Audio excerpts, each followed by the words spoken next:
जैसे कि हमारा फिजियो में हमारा रीनल फिजियोलॉजी चल रही है, तो हम साइड बाय साइड अपना दूसरी बुक का भी चैप्टर निपटाते रहते हैं।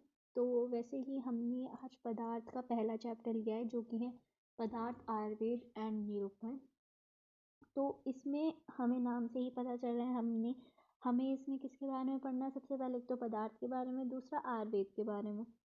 अब हम पहले पदार्थ के बारे में पढ़ते हैं। किसी भी चीज़ को पढ़ने से पहले हमें उसके बारे में पता होना चाहिए। उसकी एटमोलॉजिकल डेरिवेशन क्या है उसकी। पद, जो हमारा जो पदार्थ है वो दो शब्दों के संयोग से बना है। सबसे पहले पद, दूसरा है अर्थ। पद का मतलब कोई भी हम शब्द ले सकते हैं, कोई भी अक्षर ले सकते हैं। शब्द ले लीजिए या अक्षर ले लीजिए। और अर्थ, उससे जो इन चीज़ों से जिस चीज़ का हमें ज्ञान होता है, शब्द और अक्षर से जिस चीज़ का हमें ज्ञान होता है, हम उसे अर्थ कहते हैं।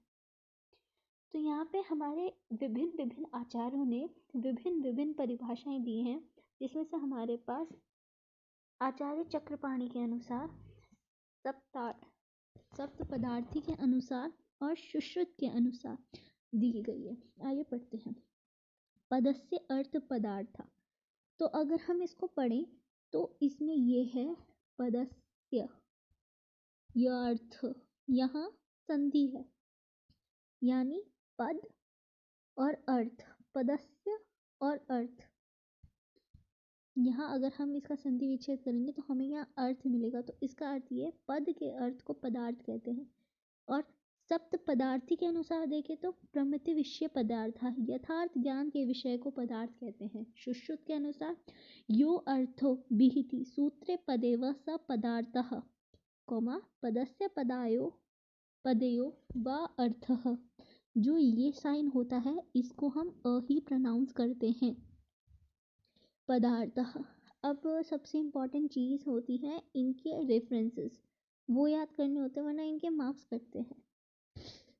तो अब हम बात करते हैं इसके लक्षण की। अगर हम किसी भी चीज़ के बारे में बात करते हैं तो हम पहले उसकी प्रेजेंस के बारे में बात करते हैं। लाइक अगर फ़ोन पड़ा है तो सबसे पहले फ़ोन पड़ा होने के लिए फ़ोन तो होना चाहिए, ठीक है। और ज्ञान क्या प्राप्त हो रहा है कि वो रखा है टेबल पे, और उसको उसकी संज्ञा क्या है कि वो फ़ोन है। अगर हम कहें टेबल पर फ़ोन पड़ा है तो सबसे पहले उसकी प्रेजेंस हो रही है, उससे हमें ज्ञान क्या हो रहा है कि वो पड़ा, मतलब टेबल पर फ़ोन रखा है, और हमारा मतलब वो क्या है, क्या रखा है, फ़ोन। तो वैसे ही अगर हम किसी भी पदार्थ की बात करें तो सबसे पहले उसकी सतह होनी चाहिए, उससे ज्ञान प्राप्त किया जा सके, अर्थात उसे जाना जा सके, और उसका कोई नाम होना चाहिए। तो सबसे पहले क्या होना चाहिए, उसकी प्रेजेंस होनी चाहिए, उसका हमें ज्ञान होना चाहिए, उसकी हमें नॉलेज होनी चाहिए,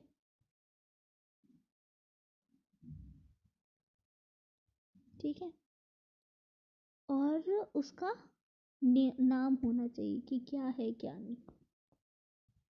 तो वैसे ही हमारे विभिन्न विभिन्न आचार्यों ने पदार्थ की विभिन्न विभिन्न संख्या दी है। जैसे हमारे चरक जी हैं, उन्होंने दो तरीके से इसे बताया है। एक तरीके से सत और असत। सत मतलब जिसके होने का भाव पाया जाए, और असत जिसमें होने का भाव ना हो।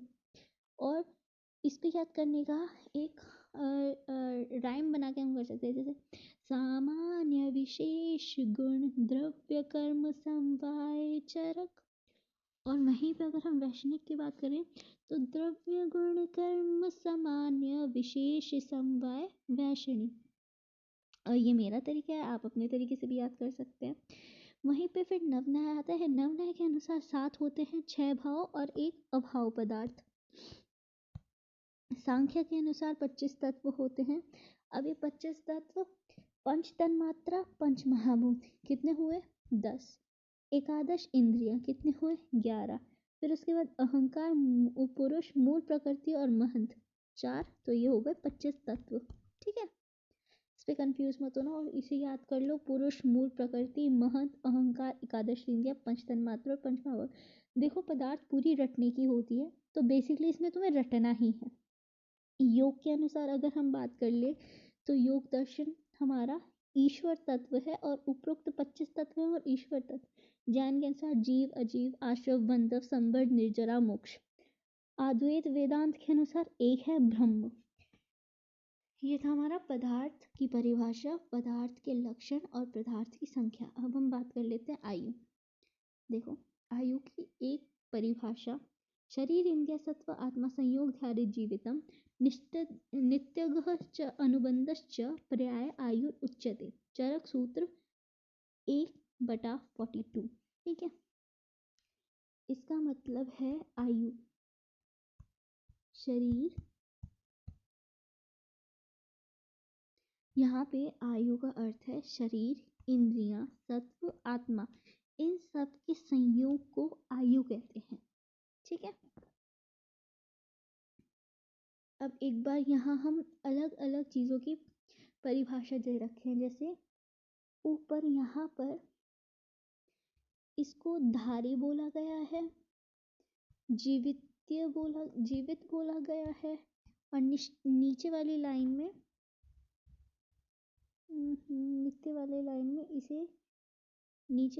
में इसे नित्य बोला गया है और अनुबंध बोला है, जिसका मतलब है धारी जो शरीर को धारण करे, उसे सड़ने ना दे, जीवित जो जीवन प्रदान करे, नित्य जो निरंतर चलता रहे, गतिशील, जैसे पानी क्या है, पानी नित्य है, वो निरंतर गतिशील है, और अनुबंध पूर्व काल के जीवन को उत्तर काल के जीवन से शरीर आदि संयोग रूप में बांधे रखता है। मतलब एक तरीके से दोनों का प्रेजेंस साथ रखता है, पूर्व काल और उत्तर काल।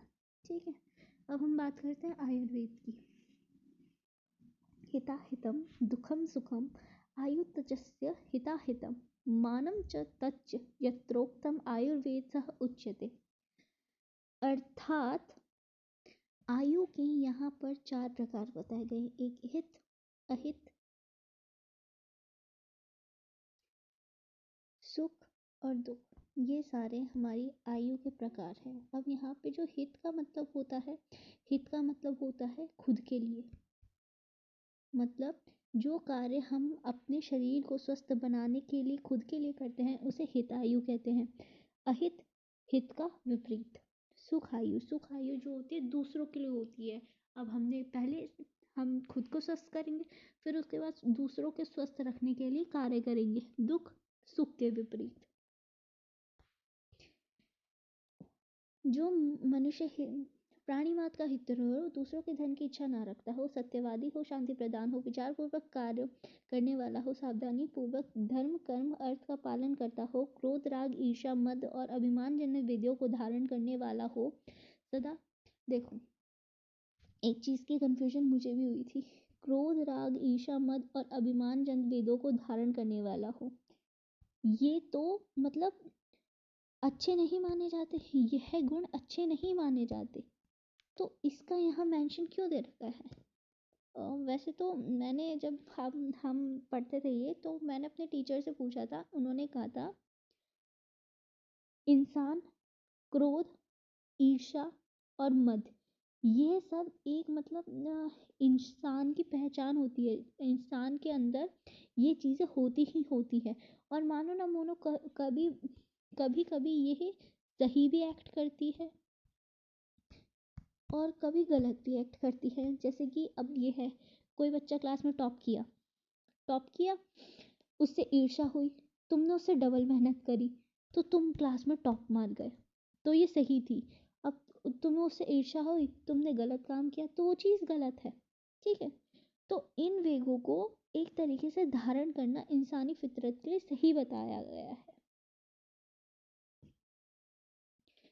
ठीक है, तप ज्ञान शांति। और एक बात और, अगर ये तुम्हारे पास वेग है, इनको धारण करना चाहिए। धारण, यार एक सेकेंड ना, धारण का अर्थ यहाँ पे ये है कि तुम्हें इनको अपने शरीर में धारण करना चाहिए, इन्हें अपने शरीर में स्थान देना चाहिए सही तरीके से।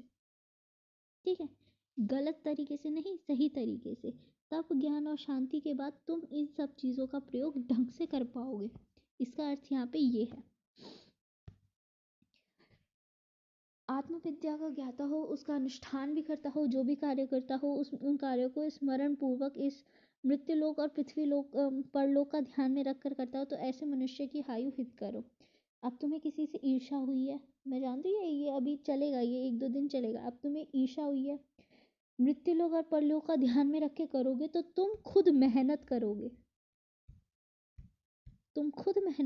तुम किसी और रास्ते का नहीं सोचोगे। ध्यान में रखकर क्रोध राग ईर्ष्या मद मेघों को धारण करके तुम उसके फेवर में काम करोगे, ठीक है।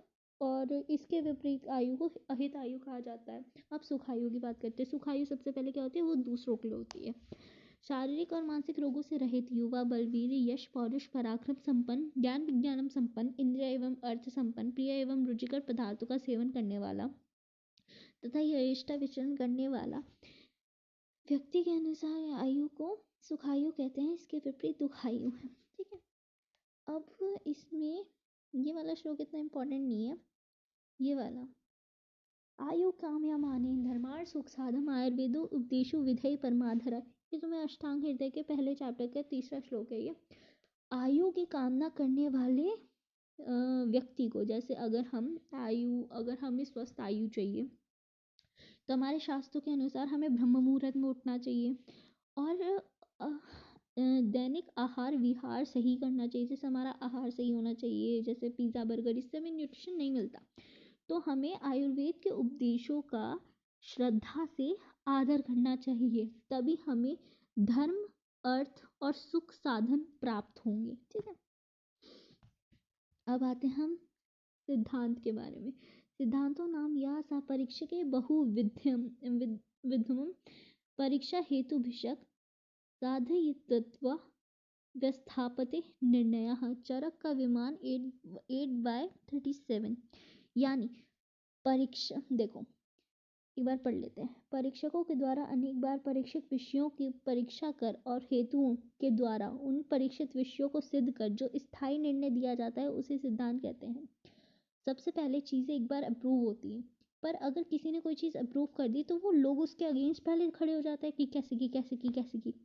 तो किसी परीक्षित विषय को बार बार सिद्ध करके जो स्थायी निर्णय दिया जाए उसे सिद्धांत कहते हैं।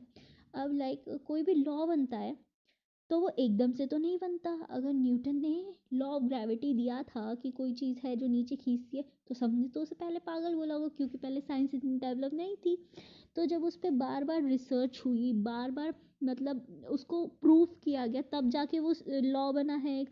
तो उसी तरह सिद्धांत का अर्थ ये है जब किसी चीज़ को हमने बार बार उसके अगेंस्ट क्वेश्चन उठा के उसे प्रूव किया है, उसे सिद्धांत कहते हैं। तर्कों से सिद्ध करके स्थापित किया जाए, वही सिद्धांत है। तो इन शॉर्ट वही कि अब एक बार प्रूव हो गई, फिर से हमने प्रूव की, फिर से प्रूव करी, तो एक तरीके से वो प्रॉपर प्रूव हो गया, कोई उसके अगेंस्ट क्वेश्चन कर नहीं सकता। अब सिद्धांत के भेद देख लेते हैं। सचतुर्विधः स्वतंत्र सिद्धांतः, प्रतितंत्र सिद्धांतः, अधिकरण सिद्धांतः, अभ्युपगम सिद्धांतः च इति, ठीक है। स्वतंत्र, देखो सर्व का मतलब क्या होता है, हर जगह। तंत्र का मतलब क्या होता है, कोई भी शास्त्र लगा लो, ठीक है, जो सभी शास्त्रों में एक जैसा पाया जाए उसे स्वतंत्र सिद्धांत कहते हैं। जैसे कि पंचमहाभूत सिद्धांत, वो सभी आचार्यों ने उस पर एग्री किया है कि हाँ पंचमहाभूत से बना है हर चीज। उसके बाद प्रतितंत्र सिद्धांत मतलब जो विभिन्न शास्त्रों में भिन्न भिन्न पाया जाए। जैसे यहाँ रस, किसी ने, आगे हम पढ़ेंगे, किसी ने रस की संख्या 6 मानी है, किसी ने 10 मानी है, किसी ने 1 मानी, किसी ने 2 मानी है, ठीक है। कंट्रोवर्शियल एक्ट जो होता है बेसिकली। अब अधिकरण सिद्धांत थोड़ा कॉम्प्लिकेटेड है, तो ध्यान से सुनना, ठीक है। जिस विशेष विषय का विवरण प्रस्तुत किया जाता है, उसी में उस विषय के संबंधित दूसरे सिद्ध अधिकरण का प्रस्तुत करना अधिकरण सिद्धांत है, ठीक है। अब देखो इसका हम एक एग्जाम्पल लेते हैं। विशेष विषय हमारा है दही, विवरण प्रस्तुत किया जाए उसमें उसी विषय का दूसरा, ठीक है। हम कहते हैं कि दही हमें रात को नहीं खानी चाहिए, रात को दही नहीं खानी। तो अब हमें ये तो समझ आ रहा है दही रात को नहीं खानी। अब हम इससे एक और इन्फो ले सकते हैं कि दही हम कब खा सकते हैं। अगर कोई पूछे कि दही रात को नहीं खानी, तो तुम्हारे दिमाग में क्या आ रहा है कि दही कब खा सकते हैं? दिन में। ठीक है, तो इसका अर्थ क्या है? जिसमें उसी विषय के संबंधित दूसरे सिद्ध अधिकरण का प्रस्तुत करना। अधिकरण सिद्धांत, पहला अधिकरण तो हमने कर दिया, दूसरा अधिकरण क्या है? दिन में खानी चाहिए। ठीक है, और अभ्युपगम सिद्धांत, इसका ये थोड़ा ऐसे ही याद करना है इसे। यदि किसी अपरिमाणित, अपरीक्षित, अनुपस्थित एवं अहेतुगत बात को वैध गण वाद विवाद के समय मान लेते हैं तो उसे अभ्युपगम सिद्धांत कहते हैं। इसका अर्थात ये है, अब जैसे कि कभी कभार अगर दो लोगों के बीच में बहस हो जाए, ठीक है, तुम्हें पता है तुम सही हो और सामने वाला बोले जा रहा है, तो तुम एक बार को शांत हो जाओगे ना कि हाँ भाई चल ठीक है, तू ठीक है।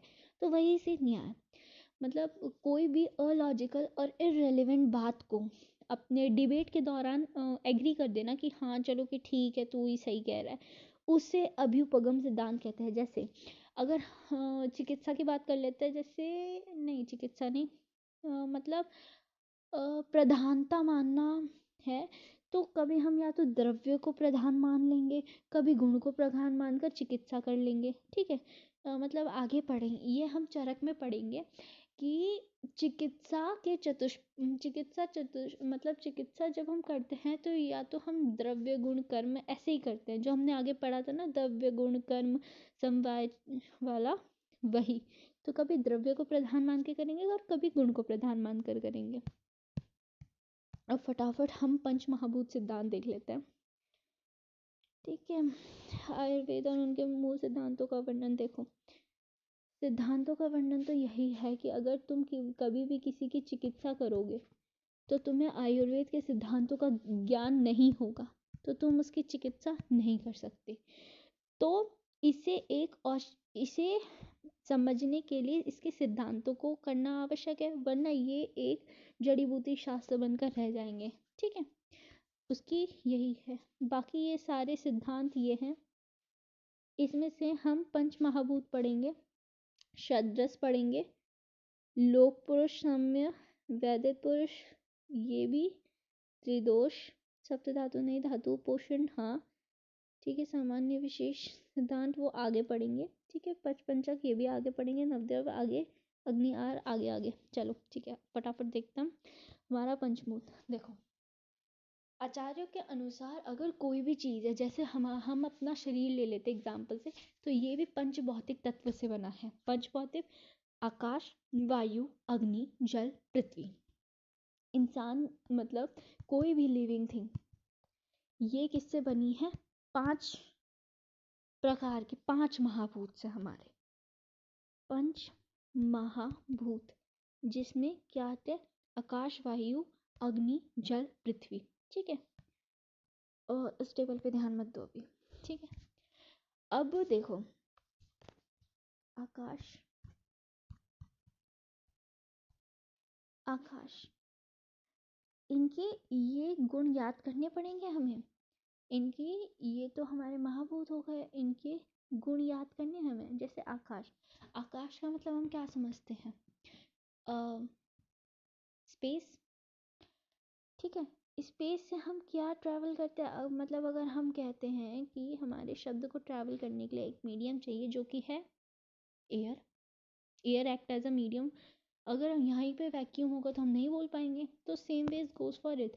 आकाश का काम क्या होता है? हमारे शब्द गुण को एक्टिव करना। ठीक है, मतलब इसमें हमारा एक्टिव करना नहीं, आकाश महाभूत का गुण है शब्द। जैसे वायु का, वायु क्या होता है? जब तेज हवा आती है क्या होता है? ऐसा लगता है किसी ने हमें छुआ, तो स्पर्श।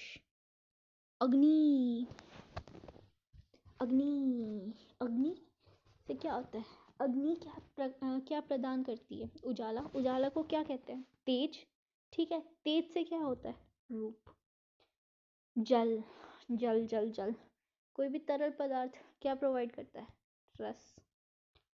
पृथ्वी, पृथ्वी में मतलब अगर हम जैसे बारिश होती है तो स्मेल नहीं आती गीली मिट्टी की, गंध। ठीक है, तो ये पंच महाभूत और उनके गुण ये तो याद करने ही करने हैं। ठीक है, गुरुवादी गुण में भी महाभूत था। गुरुवादी गुण आगे अगला पूरा चैप्टर गुरुवादी गुण पे है, तो वो भी हम पढ़ेंगे। भूत शब्द की व्याख्या, ये इम्पोर्टेंट है। दोनों शब्द पर्यायवाची हैं। आयुर्वेद संहिता और दर्शन शास्त्र में इनका स्पष्ट उल्लेख नहीं मिलता कि ये महाभूत महाभूत से भिन्न है। भूत शब्द 1 नंबर में। अब हाँ, सबसे इम्पोर्टेंट टॉपिक है भूतानुप्रवेश का। देखो, भूतानुप्रवेश को ही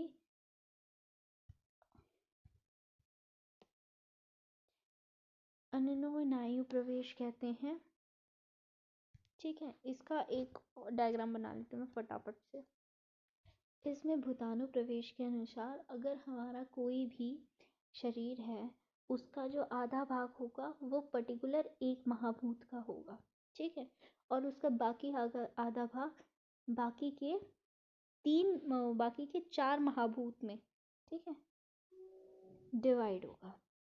जैसे अगर हम यहाँ देखें तो यहाँ हमारा आकाश महाभूत है। ठीक है, अब यहीं पे हमारा आकाश, वायु, अग्नि, जल, क्षय।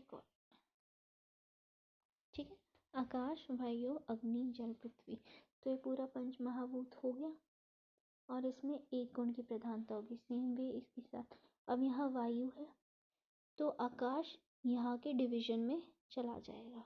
सेम वे इसके साथ होगा, सेम वे इसके साथ होगा। ठीक है, मैं ये एक बना देती हूँ, अब तुम बनाना। जैसे वायु, अग्नि, जल, पृथ्वी, आकाश, ये रोटेट होता रहेगा। रोटेट, जब अग्नि यहाँ चला गया, जल, पृथ्वी, आकाश और वायु। ठीक है, अभी बाकी के 2 रिमेनिंग बना लेना। अब हम अगले उसकी बात कर लेते हैं। ये वायु मतलब पंच महाभूत का, अब जैसे हमारे आचार्यों ने ऐसा माना है, सुश्रुत ने, जो कि हमारे फादर ऑफ सर्जरी थे, उन्होंने माना है कि अगर हमारा जब शुक्र शोणित का संयोग होता है और जब जायगोट की फॉर्मेशन होती है तो उसमें हर एक महाभूत का अपना एक कार्य होता है। जैसे पृथ्वी उसे दृढ़ता प्रोवाइड करती है, आकाश उसे विवर्धन करता है, मतलब उसमें हॉलो स्पेस प्रेजेंट करता है, आपाक्लेद करती है, एमनियोटिक फ्लूइड जो उसके सराउंड में होता है, तेज एवं पचती, तेज पचन का कार्य करती है। ठीक है, पचन जैसे डाइजेशन वगैरह। और वायु विभाजनी, वायु डिवीजन का, डाइजेशन का, गीला करने का, कॉम्पैक्ट होने का और एक्सपेंशन का।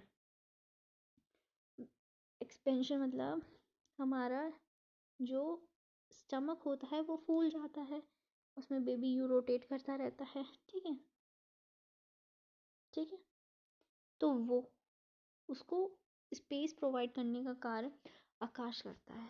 त्रिदोष और पंचमाणु इसको छोड़ दो। ठीक है, उसके बाद हाँ, हमारा नेक्स्ट सिद्धांत जो है षड्रज एवं पंचमहाभूत सिद्धांत। ये टेम्पल वेरी इंपॉर्टेंट, स्टार लगा लो। मधुर, मधुर थोड़ा हैवी होता है, तो उसमें हमारे दोनों हैवी महाभूत होंगे, पृथ्वी और जल। अमल थोड़ा ठीक ठीक होता है, तो उसमें पृथ्वी और अग्नि होगा। अग्नि ऊपर जाती है, ठीक है, ऊर्ध्वगामी होती है। लवण, अग्नि, जल, कटु, अग्नि, वायु, ये याद करना है। उसके बाद ये ऑप्शनल है, हमसे तो पूछा नहीं फिलहाल तो ये ऑप्शनल में रखूंगी मैं। अब आता है त्रिदोष सिद्धांत। अभी तक हमने क्रिया शरीर में पढ़ लिया कि हमारे 3 दोष होते हैं। एक होता है वाता, दूसरा होता है पित्ता, तीसरा होता है कफा। ठीक है, तो रचना शरीर का मूल कारण और क्रिया शरीर का मूल कारण त्रिदोष है। अब आगे हमें पढ़ना है त्रिदोष के बारे में। देखो, शरीर में अगर ये तीनों बैलेंस कंडीशन में रहे, तीनों मतलब तीनों बिल्कुल बैलेंस रहे, जैसे कि तीनों इक्वल पोर्शन में रहे तो हमारा शरीर गुड, ऑलराइट। बट अगर इनमें से किसी का भी एक का भी बैलेंस या इम्बैलेंस खराब हो गया तो our body will be not alright.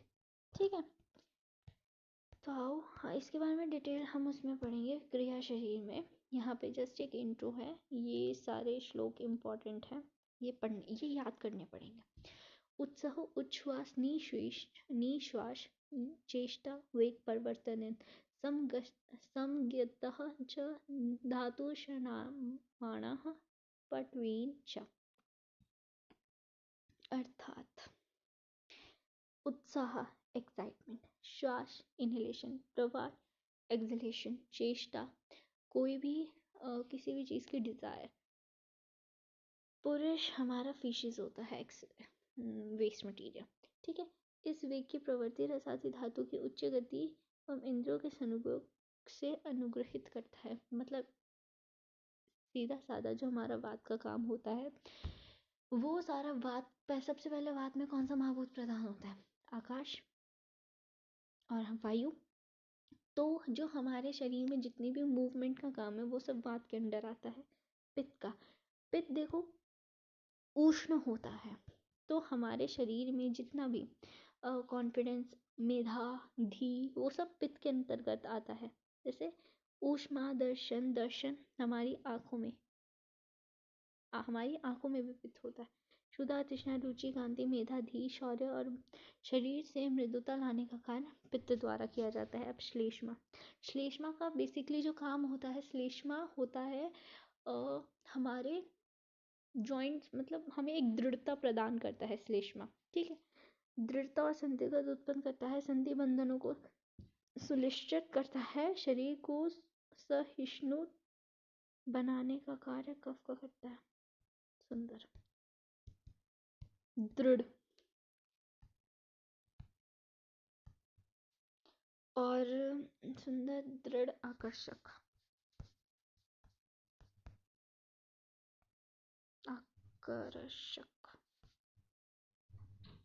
ठीक है, ये सब कफ का कार्य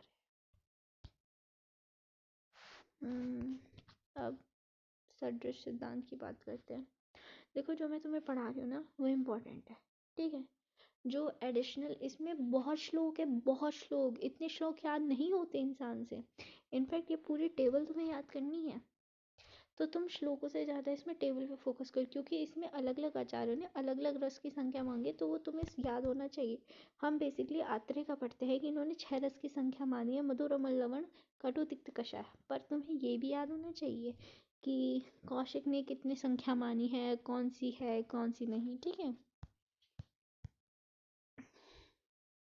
ये हमारी पिछली टर्म है। और फिर उसके बाद इम्पोर्टेंट चीज़ ये आती है, मधुर, मधुर रस के कर्म, मधुर, अम्ल, लवण, अम्ल रस के कर्म, लवण, कटु, तिक्त, कषाय। चलो हम एक बात कर लेते हैं, सबसे पहले हम एक फ्लो चार्ट बनाते हैं। ठीक है, तो ये हमारी सीरीज है मधुर, अम्ल, लवण, कटु, तिक्त, कषाय। ये तीनों क्या करेंगे? ये कफ को इंक्रीज करेंगे। अगर कफ को इंक्रीज करेंगे बाकी दो को क्या करेंगे? डिक्रीज करेंगे। ठीक है, बट अगर हम इसकी और ठीक है, और इसकी बात करें तो ये वात को इंक्रीज करेंगे, बाकी दो को क्या करेंगे? डिक्रीज करेंगे। पर इसमें अम्ल, लवण और कटु बीच के तीन, ये तीन क्या करते हैं? ये पित्त को इंक्रीज करते हैं। देखो, ठीक है, अब समझना अब तुम, अगर कफ का इंक्रीज होगा, कफ के साथ और भी किस चीज़ का दृढ़ता आएगी। ठीक है, और संधि बंधन मजबूत होंगे, और ठीक है, और ओज वगैरह की बढ़ेगा। ठीक है, अगर वहीं पे पित्त आ जाए तो पित्त का क्या काम होता है? पाचक होता है, रोचक होता है, और क्या और क्या होता है? पीड़न करता है, क्लेदन करता है। ठीक है, रक्त पित्त एवं शुद्ध करता है। ठीक है, और वहीं पे अगर हमारा वात आ जाए तो वात क्या करता है? क्या करता है, हमारे मूवमेंट्स करवाता है। जैसे मल हो गया, मूत्र हो गया, पुरुष हो गया, तो इन सब चीज़ों का एक्सक्रिएशन, निष्कासन करवाएगा। वही चीज़ यहाँ लिखी हुई है। एक बार हम फटाफट देख लेते हैं। मधुर रस जन्म से ही साथ में होता है। रस आदि धातुओं का पोषण करता है। बाल, वृद्ध, शत, शीन, वर्ण, केश, इंद्रियां तथा ओजस के लिए हितकारी होता है। ओजस हमारी इम्यूनिटी पावर होती है, ठीक है। ओज होता है वैसे वो, ब्रेनिंग करता है, कंठ के लिए हितकारी होता है, दूध को बढ़ाता है, अस्थियों को जोड़ता है, आयु के लिए हितकर है, जीवन है, स्निग्ध है, बात पे मतलब मधुर का काम होता है कफ को बढ़ाना। कफ को बढ़ाने से हमारी शरीर आकर्षक बनता है, मतलब बहुत ऊर्जा आती है, बल वगैरह बढ़ता है। वहीं पे अमल का काम देखते हैं। अमल का काम पित्त का होगा, ठीक है, पित्त को बढ़ाएगा। तो अग्नि को प्रतिपादित करता है, स्निग्ध करता है, हितकारी होता है, पाचक, रोचक, उष्ण, वीर्य, परंतु स्पर्श में शीत। ये बात ध्यान रखने की है कि ये उष्ण, याद रखने की चीज क्या है, उष्ण वीर्य होता है परंतु स्पर्श में शीत होता है। ये फंसाने वाला क्वेश्चन होता है कि अगर हम अमल की बात करें तो ये पित्त को तो बढ़ाता है परंतु स्पर्श में शीत होता है, ठीक है। वो चीज़ भी ध्यान रखनी है इसकी। अब हम लवण की बात कर लेते हैं। स्तंभन, संगता एवं बंधन को नष्ट करता है, ठीक है। अग्निवर्धक होता है, स्नेहन करता है, स्वेदन करता है, और तीक्ष्ण होता है, रुचिकर होता है, छेदन भेदन करता है। लवण छेदन भेदन, ठीक है। और इसमें हम ये भी ध्यान रख सकते हैं, पित्त है, अग्निवर्धक है। अग्निवर्धक होगा, अग्नि होगी, स्वेद आएगा, स्वेदन करेगा, और स्वेद होगा, स्मेल आएगी, थोड़ी पेनिट्रेटिंग स्मेल आएगी स्वेट की, तो तीक्ष्ण होगा, ठीक है। हम कटु के लिए बात कर लेते हैं। देखो, कटु का काम क्या होता है, गल रोग, उदर, कुष्ठ और एवं थोक को नष्ट करता है, वर्ण को शिथिल करता है, स्निग्धता, मेदता और क्लेदा को सुखाता है, अग्निवर्धक है, आम का पाचन करता है, रुचिकारक है, मुख, नासा, नेत्र एवं शरीर का शोधन करता है, अन्न का पोषण करता है, बंधनों को तोड़ता है, स्रोतों को विस्तृत करता है एवं कफ का नाश करता है। इन शॉर्ट वाक का काम क्या होता है, मूवमेंट का, पाचन करवाना, और मुख, नास एवं शेर नेत्र का शोधन करना, अन्न का पोषण करना। अन्न का पोषण मतलब assimilation of food, assimilation required movement. So here is the function of वात। और इसी में पित्त के फंक्शन भी याद करने हैं। पित्त का फंक्शन क्या है, अग्निवर्धन, आम का पाचन, ठीक है, स्निग्धता, मेधा, क्लेद को सुखाना है। अब ये बात है। अब कफ का काम क्या होता है, पोषण प्रोवाइड करना, पोषण प्रोवाइड करना इन द सेंस फैट वगैरह करना, और वहीं पे इसका काम क्या होगा, इन सबको सुखाना, ठीक। स्वयं अरुचिकर है परंतु रुचि को नष्ट करता है। अरुचि मतलब अगर किसी को भूख नहीं लग रही है तो उसके कहेंगे कि इसे अरुचि हो चुकी है, ठीक है। कषाय की बात करें, रक्त, पित्त एवं कफ का शमन करता है, गुरु है, रक्त शोधक है, पक्व शोधक है, पीड़न करता है, वर्ण रोपक है, शीत है, क्लेद है, मेदा का शोषण करता है। शोषण में उसको सुखाना, मतलब अगर कोई मोटा व्यक्ति है, अगर हम उसे कषाय रस देंगे तो वो पतला हो जाएगा। आम का स्तंभन करता है, ग्राही है, वृक्ष और त्वचा का प्रसादन करता है। अब शब्दस की उपयोगिता देखो, हमने क्या पढ़ा कि हमने ये पढ़ा, वात पित्त कफ जब तक अपनी, ये बीच का कुछ नहीं है, ठीक है, वात पित्त कफ जब तक अपनी सामान्य अवस्था में रहेंगे तब तक ये शरीर को खुश रखेंगे। जैसे ये विकृत हुए हमारा शरीर लेस हो गया। तो अगर हम इनके उसके हिसाब से, जो हमने वो टेबल बनाई थी ना, मधुर, अमर, लवण, करतु, तिक्त, कषाय वाली की, बात इंक्रीज करा, बात डिक्रीज करा, उसके हिसाब से अगर हम काम करें तो हम उसके अगेंस्ट काम, हम उसके डायरेक्शन में काम कर सकते हैं। अब जैसे कोई मोटा व्यक्ति है, हा हा हा हा, जैसे मोटा व्यक्ति है कोई, हा हा हा हा हा हा, ठीक है, बहुत मोटा है। अब ये इतना इतना ओबीज हो चुका है, इतना ओबीज हो चुका है कि हम, मतलब ये झुक भी नहीं सकता। तो अगर ये मेरे पास आएगा तो मैं इसे क्या दूंगी, मैं देखूंगी इसका कफ बहुत ज़्यादा है तो मैं इसे कफ कम करने के दूंगी, कफ करने की क्या होंगे, वात, वात बढ़ाने की दूंगी, ठीक है। तो मैं इसे कटु, तिक्त, कषाय, इन तीनों उसमें ट्रीट करूंगी और ये देखूंगी इसे कौन सा सूट कर रहा है। वहीं पे हमें क्या ध्यान रखना है कि इसका पित्त ना बढ़ जाए। अगर ये पित्त वाला मतलब ठीक है, सो नहीं, प्रकृति पे नहीं जाते अभी। तो मैं इन तीनों से इसकी चिकित्सा करके इसे स्थूल व्यक्ति से पतला व्यक्ति बनाऊंगी, ठीक है। तो वो इन तीनों की वजह से, और अगर वही कोई कृषि व्यक्ति आ गया, मतलब कोई बिल्कुल ही सूखा सा व्यक्ति आ गया, बिल्कुल सूखा, बिल्कुल ही सूखा, बिल्कुल ही सूखा, तो बेचारा डंडी है, देखने में हमें खुद दया आ रही है बेचारा। तो मैं इसे क्या करूंगी, मैं इसका कफ बढ़ाऊंगी, इसका वात कम करने के लिए मधुर अमल लवण में ही इसकी चिकित्सा करूंगी, ठीक है। ये इसका अप्लाइड फिजियो है। बाकी अप्लाइड फिजियो पित्त वगैरह की भी आगे पढ़ेंगे, ठीक है। ये अप्लाइड फिजियो वही है कि उसके दोषों के विपरीत रस का चयन किया जाना चाहिए, कि अगर उसका जोन सा दोष बढ़ा हुआ है, बाकी उसको कम करने वाले दोष को करना चाहिए। शमन, शोधन, ये 2 चिकित्सा है पंचकर्म की, जो भी पढ़ाई जाएंगी आपको, मेरे द्वारा ही पढ़ाई जाएंगी, ठीक है। अब हम बात कर लेते हैं सिद्धांत की, धातु पोषण। धातु पोषण सिद्धांत में ही हमारे 3 सिद्धांत आते हैं, शीर दधि न्याय, केदारीकुलिया न्याय, खलगोप्ता न्याय। एक बार एक ओवरव्यू ले लेते, ठीक है, फटाफट सा।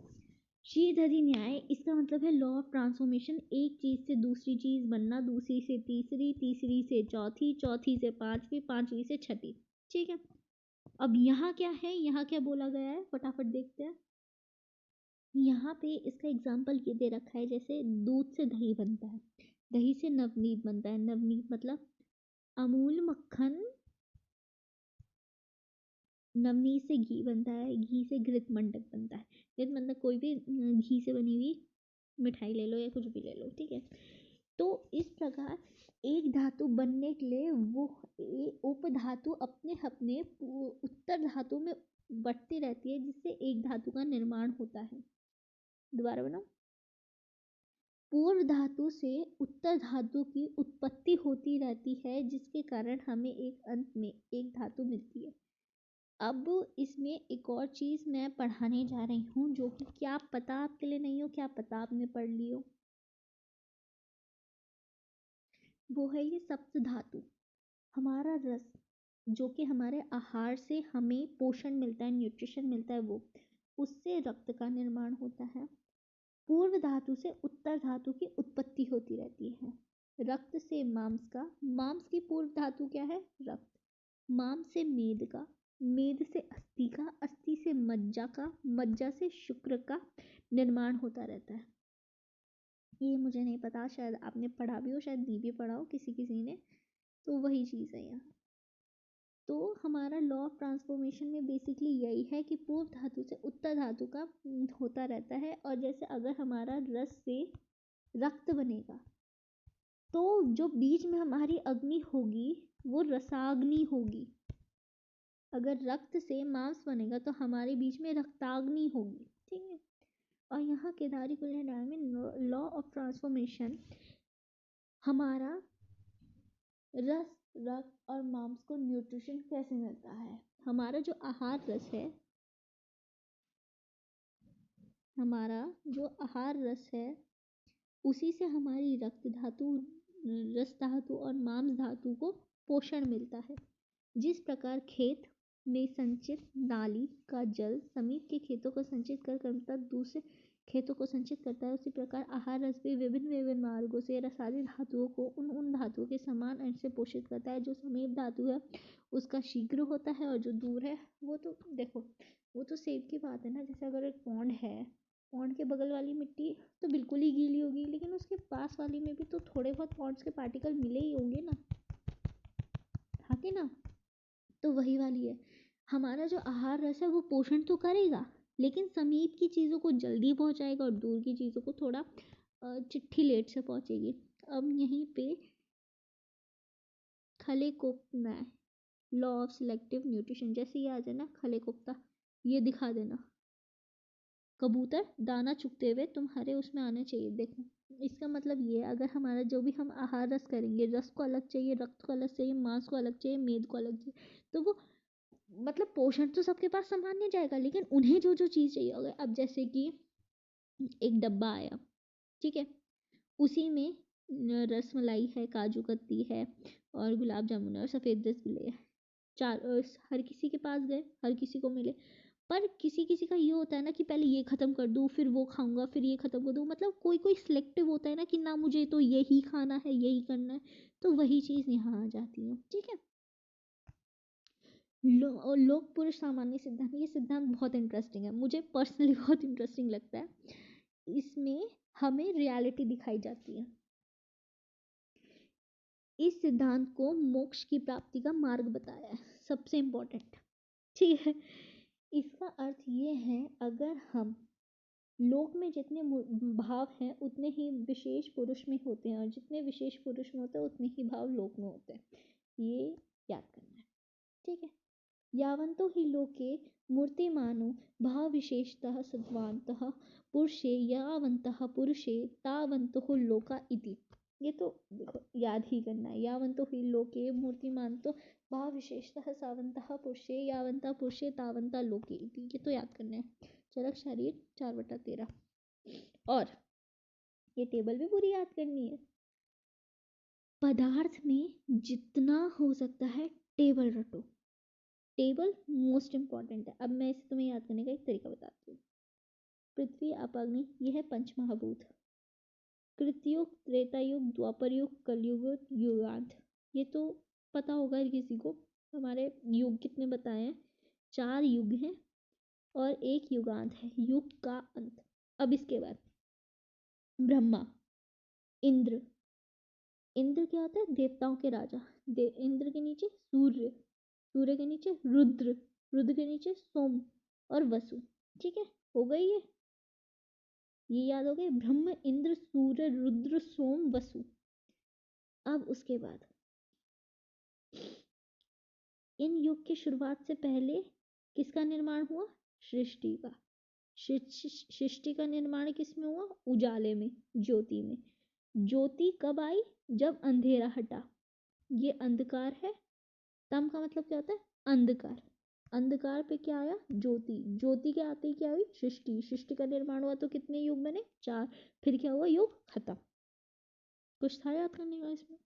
सिंपल था। फिर से फटाफट फटाफट, इंटरेस्टिंग हो रहा है। ये है पंचमहाभूत। ठीक है।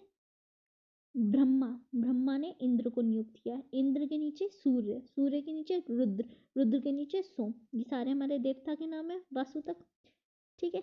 अब विश्व देवता, विश्व देवता ने क्या किया? अंधकार था, अंधकार की जगह क्या जगाई? ज्योति। ज्योति जगह क्या, किसकी उत्पत्ति हुई? सृष्टि की। सृष्टि की उत्पत्ति हुई, 4 युग बने और फिर युग खत्म।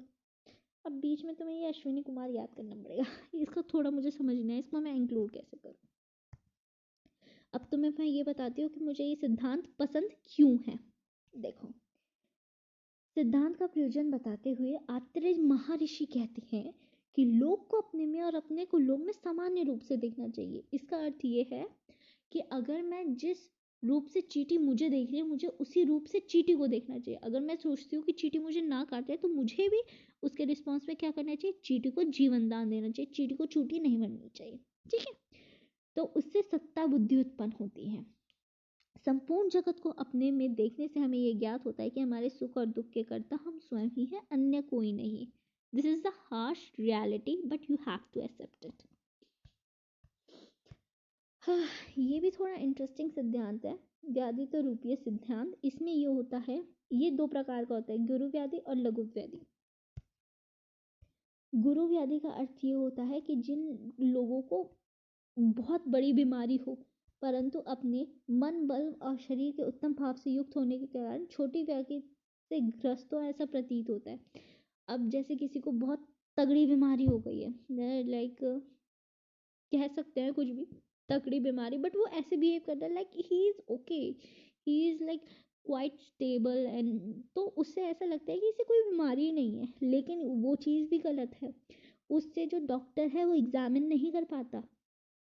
और अगर हम लघु व्याधि की बात करें तो जिससे कोई छोटी सी बीमारी होती है, जैसे एक माइल्ड फीवर हो गया और उसमें हाई में मर गया, हाई में मर गया, हाई में मर गया करे, तो क्या लगता है डॉक्टर को? पक्का कोई बड़ी बीमारी हुई होगी, कुछ कुछ खतरनाक इंजरी हुई होगी, तभी तो ऐसा है। तो इसमें एक वैद्य को ये ध्यान रखना है कि अगर वो गुरु को लघु व्याधि समझकर मृदु आहार मतलब माइल्ड मेडिसिन दे दे, तो दोष जो हमारे विकृत दोष है जिनसे हमारा शरीर ढंग से काम करता है वो क्या हो जाएंगे, वो विकृत हो जाएंगे, वो और विकृत हो जाएंगे, जिससे वो मतलब कह सकते हैं कि वो और बीमार पड़ सकता है। और अगर कोई बड़ी व्याधि से ग्रसित हो, ठीक है, कोई बड़ी व्याधि से ग्रसित हो और हम उसे मतलब कोई बड़ी व्याधि से ग्रसित हो और वो लघु व्याधि जैसा बिहेव करो, तो हम उसे क्या करेंगे, हम उसे क्या करेंगे, हमें जहाँ पर उसे तीक्ष्ण आहार देने चाहिए उसे हम क्या आहार देंगे, मृदु, जिससे क्या हो जाएगा, जो उसके जो दोष पहले से ही विकृत है वो और विकृत हो जाएंगे और उसकी जान पे भी बना सकती है। तो ये भी गलत है। ठीक है, मैं एक बार एक फ्लो चार्ट बना देती हूँ, तुम्हें और अच्छे से समझ आएगा। तो यहाँ देखते हैं हम, जैसे अगर कोई हमारा व्यक्ति गुरु व्याधि से ग्रसित है, तो हमें उस गुरु व्याधि को ठीक करने के लिए उसे तीक्ष्ण मेडिसिन देनी चाहिए, मतलब तीक्ष्ण फास्ट एक्टिंग मेडिसिन की, उसकी वो व्याधि वहीं रुक जाए, ज़्यादा दिक्कत ना हो बेचारे को। पर हम क्या कर रहे हैं, हम उसे लघु आहार, मतलब अगर उसने एक्ट किया कि जैसे उसे लघु व्याधि है, तो हम उसे क्या देंगे, हम उसे मृदु मेडिसिन देंगे जो एक्ट नहीं करेंगी। इस गुरु व्याधि पे ये मृदु मेडिसिन किसी काम की नहीं रहेंगी। और वहीं पे अगर हम याद करें किसी व्यक्ति को लघु व्याधि है, हमें उसे क्या देनी चाहिए, हमें उसे मृदु मेडिसिन देनी चाहिए। पर अगर वो गुरु की तरह एक्ट कर रहा है, हम उसे तीक्ष्ण देंगे, वो उसके शरीर को हार्म करेंगे। तो एक अच्छे वैद्य को इन सब चीज़ों का ध्यान रखना चाहिए। और हमारे अगर हम लास्ट सिद्धांत की बात कर लेते हैं, जो इस चैप्टर का लास्ट सिद्धांत है वो है प्रकृति समसंवेद विकृति विषम समवाय सिद्धांत। ये सिद्धांत वैसे मेरे को आज तक नहीं लगा कि किसी काम का है, बट इसके भी अपने महत्व हैं। इसमें रस और दोषों का मेल दो प्रकार से होता है, एक प्रकृति के गुण के और दूसरे जो गुण के अनुसार न हो। ठीक है, अब यहाँ थोड़ा डिटेल में एक्सप्लेन है, यहाँ से पढ़ते हैं। जब मिले हुए रस या दोष प्राकृत गुण को बिना दबाए मिले हों तो वह मेल प्रकृति समवाय कहलाता है। जब मिले हुए रस या दोष प्राकृत गुण को दबाकर मिले हैं तब वह मेल विकृत विश्व समवाय। देखो साफ सीधी बात, मैं तुम्हें कुछ दूं और वो मुझे उसी चीज में वापस मिल जाए तो वो प्रकृति समसमवाय है। मैं तुम्हें कुछ दूं, तुम उसे तोड़ मड़ोड़ के पिचका पुचकू के करो तो वो है विकृति विषम समवाय।